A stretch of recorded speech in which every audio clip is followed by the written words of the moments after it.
정치가 바로 서야 나라가 바로 선다. 정치권 소식 발빠르게 전달해드립니다. 정치 파발마.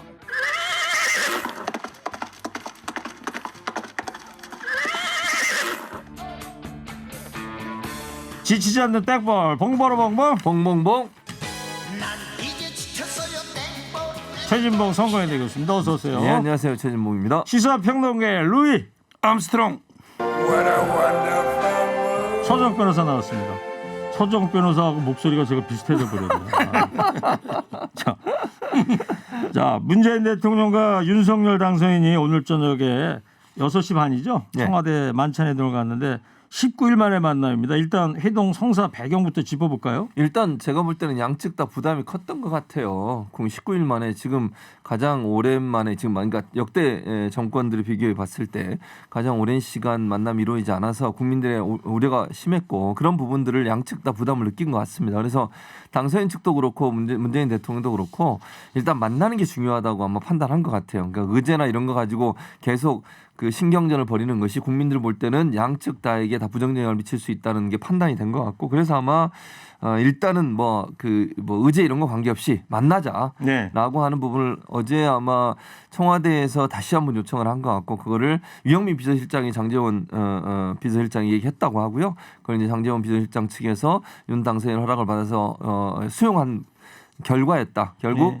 압박, 여론의 어떤 추이와 압박이 결국은 두 사람을 만나게 하는 요인으로 작용하지 않았나 이렇게 보여집니다. 그동안 회동하려고 했었는데 그게 결렬됐던 게 어떤 걸림돌이 있었던 것 같은데 그게 또 제거가 됐기 때문에 만나는 거겠죠? 그런 부분도 있다고 보여지는데 저는 약간 거기에 대해서는 이견이 있는데요. 어쨌든 이제 일부 언론에서는 감사위원들 임명이 두 자리 그것 때문에 논란이 됐다고 얘기하고 그게 해결됐다고 얘기하는데 저는 그렇게는 보지 않고요. 어쨌든 그럼에도 불구하고 그런 요소도 작용했을 가능성이 있다고 보여집니다. 네. 처음에 16일 날 하려고 했던 회동 때는 배석자 없는 오찬으로 계획했었는데 이번에 오늘 저녁에는 유영민 대통령 비서실장하고 장제원 당선인 비서실장이 이제 배석하기로 했잖아요. 손정 변호사님. 또 이제 만찬, 오찬에서 만찬으로 형식이 바뀌었고 이거는 어떤 의미라고 볼 수 있을까요? 두 가지 이제 의미가 있는 게요. 첫째는 이제 오찬에서 만찬으로 바뀐 거는요. 이거는 이제 술 한잔 하면서 우리 허심탄회하게 모든 거 한번 이야기해 보자. 한마디로 이렇게 딱 깨놓고 모든 거 이야기해 보자. 허심탄회하게 술 한잔 하면서 이런 게 의미가 있는 거고요. 그다음에 두 번째 비서실장 두 분이 같이 하잖아요. 이거는 이제 비밀 하지 말고 우리 공개하자. 네. 허심탄회하게 모든 주제를 이야기하면서 불만 잊지 말고 옆에 비서실장 배석시키자.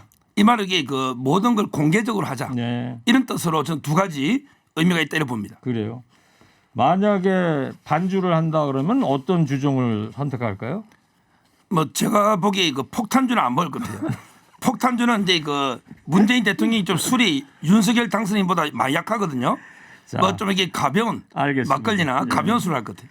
자, 어떤 의제들이 테이블에 오를까요? 최진봉 교수님. 그러니까 저는 다양한 얘기들이 있을 거라고 봅니다. 가장 먼저는 일단 인수인계라고 하는 것은 5년 동안 국정을 운영해본 이제 문재인 대통령의 경험을 얘기해 주실 것 같아요. 그리고 앞으로 이렇게 우리가 5년 동안 내가 이렇게 국정을 운영해 왔는데 앞으로 해결할 문제 이런 부분이다. 또 우리나라의 상황이 이런 부분 좀 잘 참작하셔서 앞으로 국정 운영 잘 해달라. 이런 얘기가 나오지 않을까 하는 생각이 들고요. 디테일하게 구체적으로 어떤 얘기가 나올 거냐. 여러 얘기가 나올 수도 있겠지만 그게 무거운 방향으로 흘러가지는 않을 거라고 봅니다. 허정 변호사는 어떻게 봐요? 제가 보기에 일단은 추경 좀 도와줘. 추경 있잖아요. 50조. 예. 그걸 이게 기재부가 반대하니까 그게 일단 민생 중요하고요. 그다음에 두 번째는 용산에 집무실 이전하는데 예비비 있잖아요. 네. 이걸 이게 좀 결제해 주라. 이런 이제 두 가지 이야기 있고 더 나아가면 이제 안보 문제나 그다음에 잘하면 MB 사면 이야기도 할지 안 할지 그까지 이제 좀 관심이 갑니다. 네. 어때요, 최진봉 교수님? 네. 50조 추경 요구하고 그러면은 이게 받아들여질까요? 어때요? 그러니까 저는 그게 민주당은 반대하지 않아요. 50조 추경을 예전부터 얘기를 했었고, 근데 박홍근 원내대표도 빨리 네. 하겠다. 네, 그렇게 얘기했죠. 정부를 설득하겠다 이런 네. 얘기를 했어요. 근데 잘 기억해 보세요. 대선 기간 동안도 심지어는 그 당시에 이제 여당 후보였던 이재명 후보도 추경 얘기를 얼마나 했습니까? 그때 누가 반대했습니까? 홍남기 부총리예요. 홍남기 부총리. 그래서 제가 볼 때 이게 이제 대통령의 의지가 있더라도 이제 경제사령탑인 홍남기 부총리가 반대를 하면 대통령이 이걸 밀어붙일 가능성은 저는 낮다고 봐요. 지금까지 계속 그런 모습이었거든요. 예. 홍남기 부총리가 계속 얘기했던 것은 경제, 뭐 부채, 국가 부채 이런 얘기 계속 했지 않습니까? 빚내서 결국 이번에도 뭐 빚내서 해야 되는 상황이에요. 국채를 발행할 수밖에 없는 상황인데 민주당과 국민의힘은 찬성하더라도 홍남기 부총리가 과연 이걸 받을 거냐. 만약 그러면 또 반대로 얘기해서 이걸 받는다고 하면 그게 더 우스운 꼴이 돼버려요. 그렇게 그 이재명 후보가 주장할 때는 하나도 안 받아들이니 당선인이 주장하니까 받아들이냐 이런 논란이 또 있어서 네. 제가 볼 때 홍남기 부총리가 쉽게 받기는 좀 어렵지 않나 하는 생각이 들어서 이것도 바로 시행되기. 그러니까 예를 들면 새 정부가 들어서 다시 추경을 추진할 수는 있지만 지금 새 정부가 들어서기 전에 윤석열 당선인 얘기는 미리 딱 정부에서 해주면 새 정부 출범하자마자 국회 통과해서 하겠다 이런 의지거든요. 지금 그런 스케줄대로 가지 않을 수도 있는 그런 상황이라고 보여집니다. 내일이 이제 화요일 날이라 국무회의가 열리는 날이잖아요. 예. 그러니까 국무회의에서 지난번에 예비비 상정을 안 했는데 서변이 이제 아까 전망할 때 오늘 의제에서 이 용산 이전 예비비가 올라가지 않겠냐 했는데 만약에 당선인이 그 얘기를 꺼내면 문재인 대통령이 어떻게 할 거라고 봐요? 저는 이제 이거 오늘 만나면요. 어떤 이게 그 미리 합의가 돼가 만나는 게 아니고 그냥 이게 그 주제 없이 그냥 허심탄회하게 만나는 자리거든요. 예. 따라서 이게 그 술 먹다가요. 그냥 이게 얼굴 붉히면서 끝날 수도 있다 봐요. 이 말은 이게 빈손으로 끝날 수 있다 봐요. 알겠어요. 예를 들어 이게 당선인이 요구하는 것에 대해서 문재인 대통령이 못한다. 이래버리면 이게 그냥 얼굴 붉어지면서 빈손으로 끝날 가능성도 상당히 높아 보인다. 그런 일이 일어났으면 안 될 것 같고. 근데 서변 어때요? 이 오늘 회동으로 양측에 좀 꼬였던 거 있잖아요. 예? 여러 가지 있을 텐데 이것도 좀 풀릴까요? 그게 쉽지 않다는 거죠. 그게 쉽지 않을 것 같다. 왜냐하면 이게 그 2, 3일 전에 민주당 의원 11명이 윤석열 그 본인 배우자 장모까지 이게 특검법을 또 발의했지 않습니까? 네.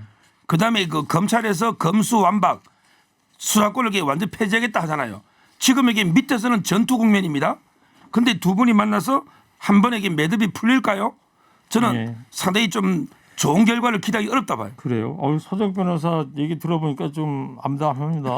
잘 될 것 같았는데. 아니 그러니까 서정욱 변호사 말은 최진봉 교수님은 어떻게 전망해요? 그러니까 저는 이렇게 생각해요. 꼬인 게 풀릴까요? 그러니까 꼬인 게 풀린다는 개념보다는 화기애애하게 끝날 거라고 저는 봐요. 그러니까 지금 이제 서정욱 변호사 얘기했던 건 국회에서 일어난 일이잖아요. 그럼 대통령과 관계 없는 일이고요. 네. 국회에서 민주당이 추진하고 하는 부분이니까 그건 그것대로 이거 지금 인수인계 문제하고 전혀 다른 문제라고 저는 보고요. 이제 여러 가지 논란이 됐던 이슈들에 대해서 할 수 있는 것과 할 수 없는 게 있겠죠. 그런 부분에서 서로 양해가 될 거라고 저는 보고 문재인 대통령이든 윤석열 당선인이든 여기서 뭐 이렇게 좀 안 좋은 결과로 끝나게 되면 서로에게 또 부담이에요. 이게 저는 그렇게 되지 않을 거라고. 인수인계라는 게 뭡니까? 네. 아니 그야말로 앞에 해왔던 분들이 해왔던 일을 인계해 주는 거잖아요. 그게 뭐 이렇게 복잡하고 무슨 합의를 하고 이래야 되는 겁니까? 저는 그렇게 보지 않습니다. 한 청취자께서 이런 문자를 예. 꿀진봉 교수님은 시간 여행자십니까? 예. 조금 전에 KBS에 계셨는데 언제 왔디야? 차 타고 열심히 달려왔습니다. 날아오셨어요? 차 타고 왔습니다. 자, 서정 변호사님. 예. 검찰 수사권 두고요. 민주당 안에 강경파들이 임기 내 마무리를 목표로 속도를 내자 이런 이야기를 하는데 이 움직임 어떻게 보십니까? 한마디로 이게 그 누구를 위해서 검수완박하려고 하나, 누구를 위해서 검찰의 수사권을 완전히 박탈하는가. 저는 이게 본인들의 비리, 불법을 이게 은폐하기 위한 거 아닙니까? 왜 검찰의 수사권을 없애는 게 국민한테 무슨 도움이 됩니까? 결국 이게 본인들의 잘못을 이게 덮기 위한 거기 때문에 저는 어떻게든 이게 그 막아야 된다. 이거는 이게 입법 독주입니다. 검찰의 수사권을 완전히 폐지하는 거는 이미 6대 범죄는 수사를 했기 때문에 그대로 두야 된다 봐요. 네. 그냥 일단 한 가지만 제가 짚고 넘어갈게요. 이게 뭐 본인들의 수사를 막기 위해서 한다는 건 아니고요. 그건 서정욱 변호사의 개인 생각이시고. 그러나 이제 저는 이렇게 생각해요. 민주당 내 지지층이나 이런 분들이 이걸 강력하게 주장하고 계시지만 그럼 임기 내 가능할까? 저는 약간 부정적으로 봅니다. 그러니까 그런 여론이 있고 그게 맞습니다. 그 방향으로 가야 되는 것이지만 왜냐하면 검찰에 이제 수사권과 기소권을 분리하겠다고 하는 것은 검찰이 절대 권력을 갖고 있으면서 여러 가지 예전에 여러 가지 안 좋은 모습을 보였잖아요. 제 식구 감싸기도 하고 검찰이 제대로 수사 안 하고 죄 없는 사람도 죄 만들어서 막 하고 이런 일들이 있었기 때문에 국민적 비판을 받은 거고 견제 세력으로서 경찰에게 수사권을 주자는 것에서 시작이 한 거예요. 근데 그렇다 하더라도 지금 지방선거 앞두고서 민주당이 이걸 단독으로 처리하고 이러긴 어려워요. 그래서 제가 볼 때는 얘기는 나올 수 있지만 실현될 가능성은 좀 낮다고 보입니다. 알겠습니다. 여론조사 얘기 좀 한번 해볼게요. 오늘 나온 리얼미터 여론조사에서 문재인 대통령의 지지율 또 윤 당선인의 국정수행 전망 여론조사 이 결과가 어떻게 나왔죠? 예, 지금 말씀하신 것처럼 이거 요약해서 말씀을 드리면 문재인 대통령의 지지율이 윤석열 당선인의 국정수행 전망의 수치를 넘어섰어요.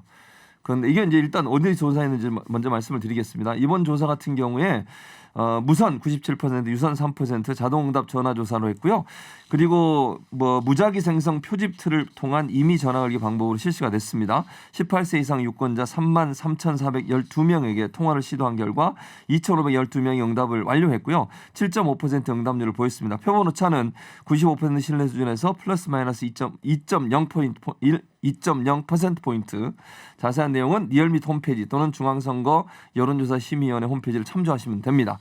말씀드린 것처럼 윤석열 당선인 같은 경우에는 지금 국정수행을 잘할 것이다라고 전망한 게 46%고요. 네. 잘 못할 것이라고 전망한 게 49.6%입니다.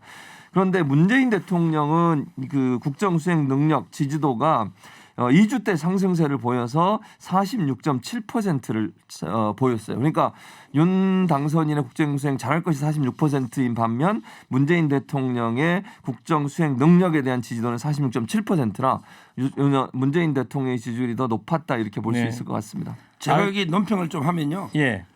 지금도 이게 그 선거의 연장입니다. 대선 끝나고 바로 이게 6월 1일 지방선거죠. 그러다 보니까 이제 보수 진보 두 진영이 똘똘 뭉치다 보니까 이제 비슷하게 나오는 거고요.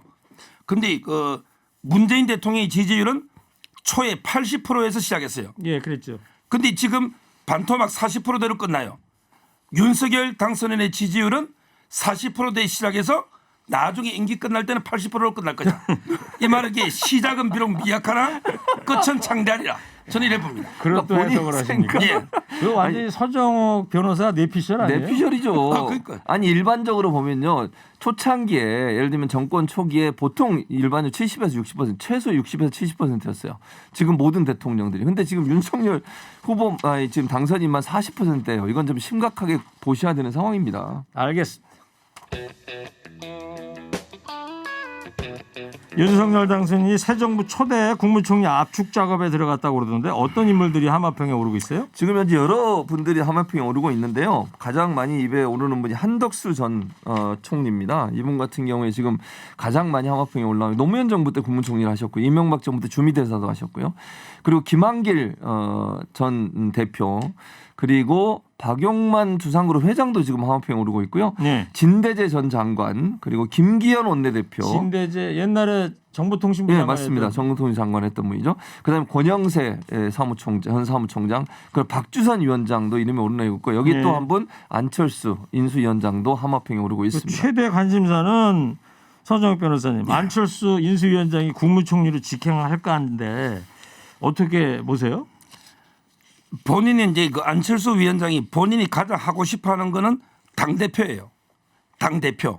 근데 이준석 대표 임기가 이제 그 1년 미만 좀 남았죠. 예. 그럼 이게 지금부터 총리하고 오면 좀 늦어요. 준비돼야 되고. 따라서 저는 개인적으로는 안철수 위원장이 당 대표 쪽으로 털지 않을까. 그러면 올해 1년은 쉬었다가 내년에 간다? 쉬는 게 아니죠. 당 대표 선거를 준비를 해야죠. 아, 준비를 한다. 준비하는데 1년 동안. 시간이 걸리지 않습니까? 저는 왜냐하면 이게 총리를 하다 보면 한 2년 정도는 해야 뭐가 되잖아요. 또 이게 청문회도 있고. 근데 지금 취재를 해서 확인한 거예요? 본인 생각. 당대표 아니, 원한다는 거 처음 듣는 얘기인데. 가장 원하는 게 그 당대표라는 거는 제가 들었습니다. 그래요? 예. 그거는 취재가 된 것이다. 네, 취재된 거고요. 다만 총리를 좀 하고 당대표로 오느냐 바로 오느냐인데 제가 보기에 기간적으로는 좀 촉박하고 또 이게 총리는 청문회가 있잖아요. 그럼 청문회 통과가 무난하게 돼야 되거든요. 그렇다면 이게 그 오히려 저는 경제 전문가 한덕수라든지 박주선 이런 분들이 거론되는 거예요. 네. 최진봉 교수님. 저는 안철수 지금 인수위원장이 총리로 갈 생각이 있다고 봅니다. 네. 그러니까 대표로 물론 뭐 나중에 대표를 하고 싶은 마음도 있겠죠. 지금 당장 대표한다고 나서면 이준석 대표하고 또 싸워야 돼요.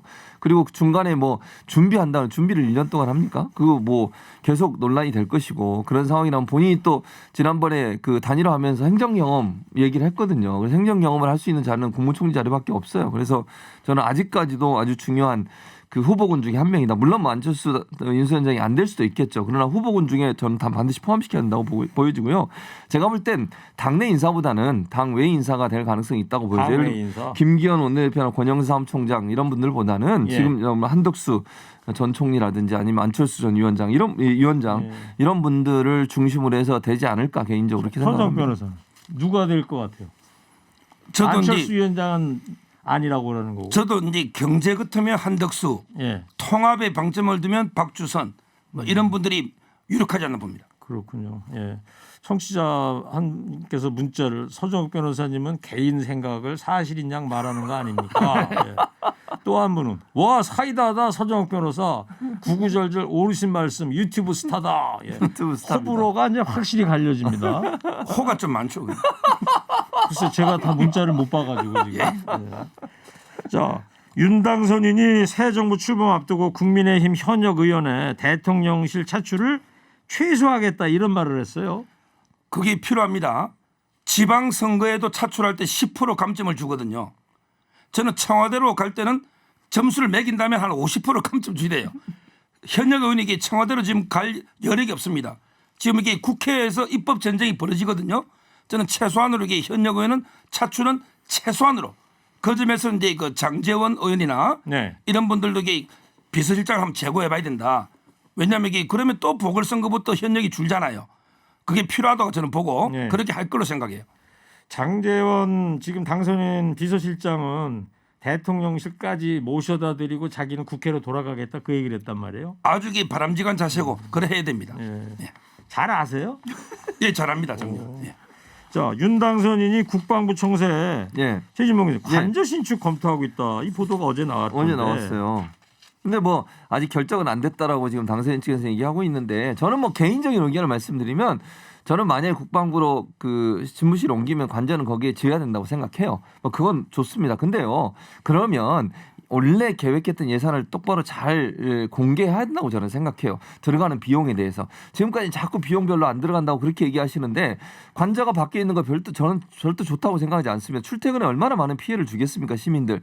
거기에다가 비상사태가 발생하면 즉각적으로 대응을 해야 돼요. 그러면 관저는 집무실 옆에 있는 게 맞아요. 네. 저는 그래서 국방부 안에 만드는 거 저는 찬성인데 앞으로 말씀하실 때는 돈이 얼마 들어간다 이런 거까지 다 포함해서 말씀을 하셔야 이렇게 처음에는 돈 안 들어간다 469억 들어간다고 이래놓고 자꾸 뭘 만들면 국민들이 볼 때 이거 어떻게 이해를 하겠습니까? 496억이죠. 아, 496억인가요? 어쨌든 이게 이사 비용만 그렇게 얘기하시면서 신축하는 건물에 대해서는 얘기 안 하시면 안 된다고 보고 저는 관저 신축해라. 다만 앞으로 국민 앞에 소상하게 전체적으로 얼마가 들어간지 하는 부분을 예. 다 알려야 된다고 생각합니다. 예. 자, 오늘 회동에서 아마 청와대 지하 벙커를 좀 써야 되지 않냐 이런 얘기는 나오지 않을까 저는 개인적으로 생각을 해봅니다. 자, 지방선거 얘기 좀 해볼게요. 민주당이 지금 구인난을 겪는 모양새인데 서울시장 자리 유력 후보였던 우상호 의원은 이제 출마 의사를 접었습니다. 너무나 이게 당연한 결과고요. 책임이 있는 사람이 또 이게 출마하는 거는 저는 잘못됐다 봐요. 가장 이게 이번 패배 책임 있는 분은 문재인 대통령, 그다음에 이재명 후보, 그리고 이제 송영길 대표, 그다음에 윤호중 원내대표, 그다음에 우상호 본부장, 그리고 이게 이낙연 공동선대위원장 다 있잖아요. 이분들이 저는 출마하는 거는 국민을 이게 두 번 우롱하는 거다. 따라서 책임 있는 사람은 자중하시고 안 노는 게 맞다 이래 봅니다. 네. 자, 최진봉 교수님. 네. 당내에서는 근데 서정욱 변호사는 송영길 전 대표도 나오면 안 된다. 책임을 져야 되기 때문에. 그렇지만 당내에서는 송영길 전 대표라든가 이낙연 전 대표 또 정세균 전 국무총리 차출론까지 이야기는 나오고는 있어요. 그렇죠. 왜냐하면 이제 이번 선거 자체는 이게 대선에서 패배하고 선거를 치르기 때문에 상당히 안 좋은 환경에 선거를 치르는 겁니다. 거기에다가 대통령 취임하고 20일 만에 선거가 이루어져요. 그렇다고 하면 이제 어쨌든 뭐 새로운 대통령에 대해서 좀 힘을 실어주는 여론이 형성될 수 있거든요. 그런 상황에서 나오기 때문에 이거는 좋은 환경에서 선거를 치르는 게 아니에요. 그리고 서울이나 경기 같은 경우 아주 중요한 위치 아니겠습니까? 서울 같은 경우에 또 오세훈 시장이 시장을 하고 있는 상황에서 대응할 수 있을 중량감 있는 사람이 반드시 필요해요. 근데 뭐 지금 서정욱 변호사 말처럼 다 빼버리면 누가 합니까? 그럼 대체 할 사람이 없어요. 이분들도 하고 싶어서 하는 게 아니라 나갈 사람이 없어요. 그리고 환경이 안 좋으니까 선뜻 나서서 내가 출마하겠다 이런 사람도 없어요. 대항마를 찾으려면 불가피하게 이분들이 다시 나설 수밖에 없는 상황이라는 거고요. 민주당이 새로운 물결에 합당 제안을 하면서 김동연 대표가 다크호스로 급부상하고 있는 것 같아요. 네, 그런 상황이에요. 근데 이제 전제는 합당이나 아니면 뭐가 돼야 돼요. 왜냐하면 이분이 새로운 물결로 나갈 수는 없잖아요. 그리고 그렇게 되면 민주당이 도울 수도 없어요. 여러 가지 선거법 제한 때문에. 그래서 저는 아마 합당이 급물살을 타지 않을까 개인적으로 생각을 하고 김동연 후보도 들어오셔서 정치 교체하자고 말씀하셨으니까 함께 힘을 모아서 민주당의 후보로 나가는 것이 맞지 않을까 이렇게 생각을 합니다. 네. 서정욱 변호사님, 국민의힘에서는 서울시장, 경기지사 후보로 어떤 인물들이 하마평에 오르고 있어요? 크게 이제 그 세 부류가 있는데요. 좀 이제 그 과거의 중진들 중에는 김영환 전 장관 있잖아요. 유튜브 많이 하시고 이번에 도시 인재영입위원장 또는 이제 그 심재철 원내대표 이런 이제 분들이 거론되고 있고 그다음에 젊은 신인들 중에 좀 인지도가 높은 김은혜 대변인 있잖아요. 이런 분들이 거론되고 있고 경기지사로. 예. 그런데 이제 최근에 떠오르는 거는 빅카드 대권 후보 정도라면 경기도를 이길 수 있다. 그래서 이제 유승민 후보 있잖아. 이런 분들에게 나와야 된다. 지금 상당히 그 장고 고심하고 있는 걸로 조만간 이게 입장을 발표를 봐요. 유승민 의원 얘기는 진작에 나왔는데 지금은 어떻게 됐는지 좀 알려진 게 있어요? 유승민 의원의 거치? 지금 이제 그 60일이죠 원래. 그래서 이제 4월 5일까지 아마 결론 내리되니까 제 생각에 빠르면 이번 주 아니면 다음 주까지는 입장 표명이 있을 걸로. 지금 참모들 회의를 한 거 있잖아요. 그 회의 결과까지 제가 들었습니다. 예. 자, 한 청취자께서 네잎클로바님이 서정욱 변호사님 신림동 고시학원 일바 강사 출신 맞지요? 예. 지난번에도 비슷한 문자 한 청취자가 보내주셨는데 좋으시겠어요? 이런 칭찬 얘기 들으면? 네? 좋으시겠다고. 예. 부담이 되죠. 근데 오늘 개편이잖아요. 본개편. 서정욱 변호사가 아까 저 청취자분들하고 했었는데 앵디 시제 두 글자로 이행시를 지어왔답니다. 한번 들어볼게요. 제가 오늘 띄워드릴게요. 저 안 지어왔는데. 안 지어왔어요? 해요? 알아요. 한번 불러보세요. 앵두는 제가 제일 좋아하는 디저트다. 여보세요. 앵두를 제가 제일 좋아하니까 갑자기 그 생각 앵두 생각이 나서. 제가 디저트입니까? 그러면? 아니 갑자기 알겠습니다. 자 마지막으로 한 줄 평하겠습니다. 오늘 만찬 회동을 갖는 문재인 대통령과 윤석열 당선인한테 보내는 한마디. 자, 먼저 보험 교수님부터 해주세요. 3, 2, 1. 서로 마음 터놓고 얘기 좀 나누세요. 이놈! 저 밖에 김경래 PD 컨디션이 오늘 안 좋네. 아 컨디션이 안 좋네. 예, 이어서 서정욱 변호사 해주세요. 3, 2, 1. 술만 드시지 말고 성과를 내십시오. 이게 무슨 소리야? 끄고 답답한데요. 아닌데 오늘 반주를 할지 안 할지 모르는 거잖아요. 저녁이니까. 예, 알겠습니다. 자, 정치 파발마 지금까지 최진봉 교수 서정욱 변호사였습니다. 두 분 감사합니다. 감사합니다.